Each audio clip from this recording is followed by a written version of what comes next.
மிதுன ராசி. இதுல 10ஆம் இடமான ஜீவனஸ்தானத்துல வந்து தொழில் ஸ்தானத்துல வந்து உங்களுக்கு வந்து சனி பகவான் வந்து சஞ்சரிக்கிறாரு.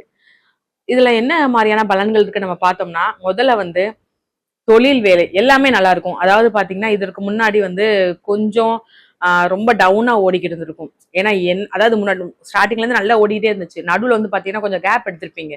ஏதாவது ஒரு விஷயத்தினால உங்க தொழில சரிவர கவனிக்க முடியாம ஏதாவது ஒரு ஒரு பாதிப்பு உங்களுக்கு வந்திருந்திருக்கும்.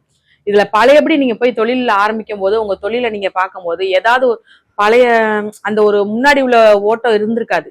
ஏதோ ஓபன் பண்ணிட்டோம் ஓடுறோம் அப்படிங்கிற மாதிரியான ஒரு அப்படியே விட்டுருப்பீங்க. எப்பதான் சரியாகும் ஒரு யோசனை இருந்துகிட்டே இருக்கும்.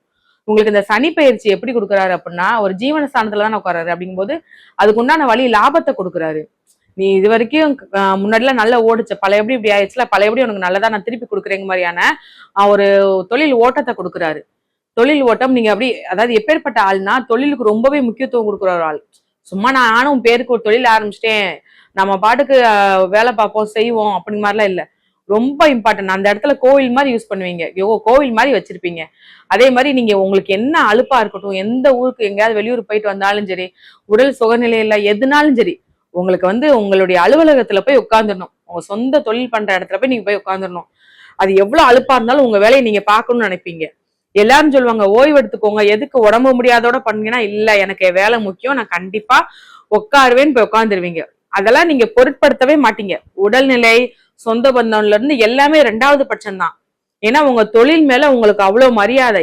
எப்பேற்பட்ட இடத்துலனாலும் சரி, யார்கிட்டனாலும் சரி, உங்கள் தொழிலை நீங்க விட்டு கொடுக்க மாட்டீங்க, உங்கள் வேலையை நீங்க விட்டு கொடுக்க மாட்டீங்க.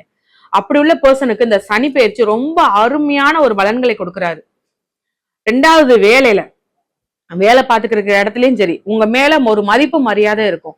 இந்த இவங்ககிட்ட கேட்டா, இந்த பர்சன்கிட்ட கேட்டா நம்மளுக்கு நல்லபடியா ரெஸ்பான்ஸ் வரும், நம்மளுக்கு ஒரு ஐடியாவை இவர் கொடுப்பாரு, ஏன்னா இவங்ககிட்ட இந்த பொறுப்பை ஒப்படைச்சா இவங்க சரியா பண்ணிடுவாங்க அப்படிங்கிற ஒரு எண்ணம் வந்து வேலை பார்க்குற இடத்துல உங்கள் மேல மேலதிகாரிகள் வைப்பாங்க.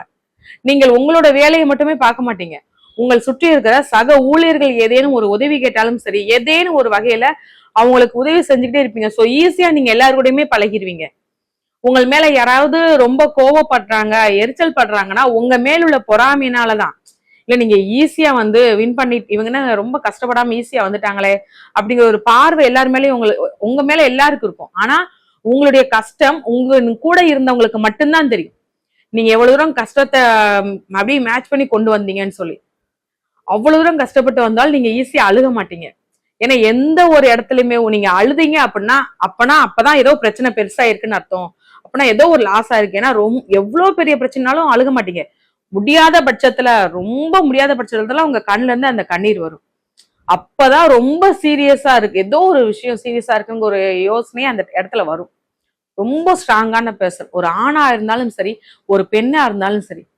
ஒரு ஆணா இருந்தா எப்பயும் போல குடும்பத்தை நிர்வகிக்கிறது அவங்க தலையில தான் அம்புட்டு பொறுப்பு இருக்கும், எல்லாத்தையும் ஓடி ஓடி பார்ப்பாங்க. ஒரு பெண்ணா இருந்தாலுமே அதே நிலைமைதான், குடும்பம் ஃபுல்லா இவங்க தோல்ல தான் இருக்கும், அத்தனை பொறுப்பும் இவங்க தலையில தான் இருக்கும்.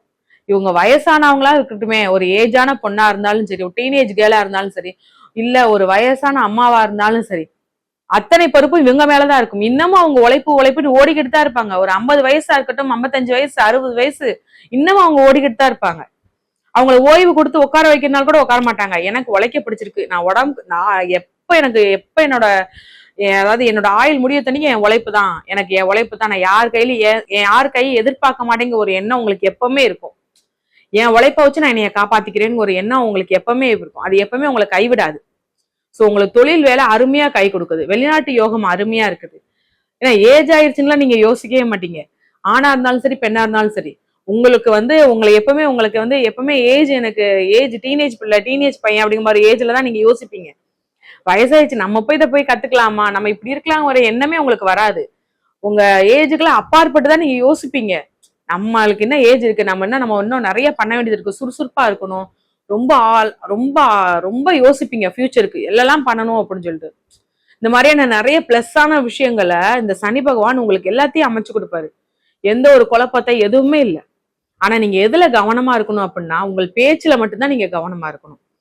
ஏன்னா நீங்க எல்லாமே ஒரு அன்பா ஒரு வேலையை செய்யறதாலும் எதாவது பண்ணாலும் உங்க சுற்று வட்டாரம், உங்க குடும்பத்தை சுற்றி, உங்க சொந்தத்தை சுத்தி இருக்க ஏதாவது ஒரு பேச்சுவார்த்தைகள் வரும்போது அவங்க மன கஷ்டப்படும்படியாவோ இல்ல ஏதேனும் ஒரு வகையில மன காயப்படுத்துற மாதிரியோ நீங்க பேசுவீங்க. கொஞ்சம் அந்த இடத்துல மட்டும் கொஞ்சம் கவனமா இருந்தா போதும். ஆனா அப்பயுமே யாரும் உங்களை விட்டு கொடுக்க மாட்டாங்க, எந்த விதத்திலயும் யாரும்.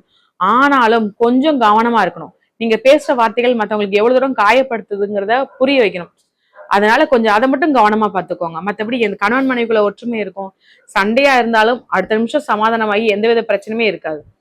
குடும்பத்துக்குள்ள உங்களுக்கு முக்கியமா சொல்லப்போனா மாமியாருக்கு உங்களுக்குள்ள பிரச்சனைகள் கண்டிப்பா இருந்திருக்கும். இந்த டைம்ல நீங்க கொஞ்சம் கவனமா, கொஞ்சம் உங்களுடைய பேச்சுவார்த்தை மட்டும் கவனமா வச்சுட்டு, ஏன்னா அவங்களுக்கு செய்ய வேண்டியது எல்லாத்தையும் நீங்க செய்வீங்க, எல்லாம் பண்ணுவீங்க. ஆனா வார்த்தைகள் மட்டும் ஒவ்வொன்றும் ரொம்ப பேசிடுவீங்க. இந்த டைம் வந்து அதுக்கும் கொஞ்சம் மாற்றம் கொண்டு வருவாரு சனி பகவான். நீங்க பேசுறது தப்புமா, இப்படி பேசக்கூடாதுங்கிற ஒரு தெளிவு வந்து உங்களுக்கு கொண்டு வந்து கொடுக்க ஆரம்பிச்சிருவாரு. சோ அந்த தெளிவை நீங்க அப்படி கொண்டு போங்க. எல்லாமே நல்லா இருக்குது, தொழில் நல்லா இருக்குது, ஜீவனஸ்தானம் எதுவுமே குறைவில்லாம இருக்குது, வெளிநாட்டு யோகம் எல்லாமே சூப்பரா இருக்கு, அரசியல்வாதிகளுக்கு சூப்பரா இருக்கு.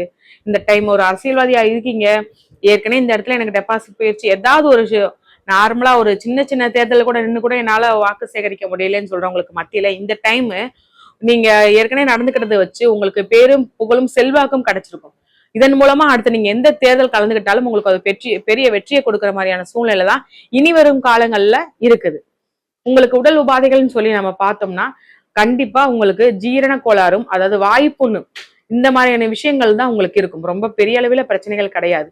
ஆனால் உங்கள் உடலின் மேல அக்கறை செலுத்துங்கள், கொஞ்சம் கவனமா பார்த்துக்கோங்க. நீங்க வணங்க வேண்டிய தெய்வம் சொல்லி நான் சொல்றது பெருமாள் சொல்றேன். பெருமாள் கோவில் வழிபாடு பண்ணுங்க, தாயாரை போய் பார்த்துவாங்க. உங்களுக்கு சனிக்கிழமை தோறும் நேரம் கிடைக்கும் போது கண்டிப்பா போய் வழிபாடு பண்ணுங்க, காலையிலயோ மாலையோ. போயிட்டு வரும்போது அந்த பாதிப்பு, உடல்நிலை பாதிப்புல இருந்து எல்லாமே உங்களுக்கு மொத்தமாக சரியாகி கடவுளின் ஆசீர்வாதம் பரிபூரணமா உங்களுக்கு இருக்கும்.